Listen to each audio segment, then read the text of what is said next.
Hey there, Boots Owen here. I'm on my holidays and I'm in an Airbnb and it's in mainland Europe. I think it's Slovenia. This is a door, clearly a door in a house.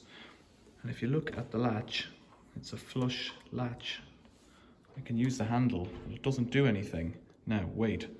If I go over here, that's the receiver for the latch. There's no strike plate or anything like that. There's just a little receiver there for it. So if I close the door,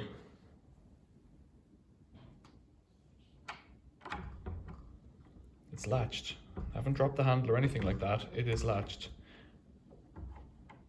And if I open it again and go around and check, there it is, it's back again.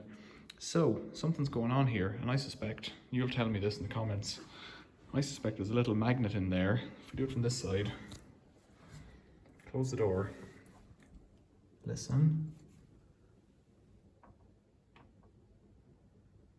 Maybe we'll be able to see it.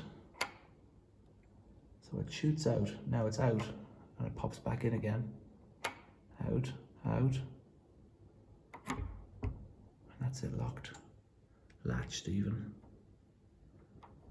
Handle goes down and it's going back. I can open it a bit and then it shoots back in again. So there's some kind of a mechanism in there that's causing that to stay in and only pop out. I presume it's a magnet. I presume there's a magnet in there, and then that's the latch, and that's the deadbolt, maybe, or the deadbolt's just some mechanism that keeps the whole block out. But there's no taper on it, there's no like strike plate, any of that stuff. I've never seen this kind of hardware. It's pretty swish though. You tell me what it is in the comments below, what it's called.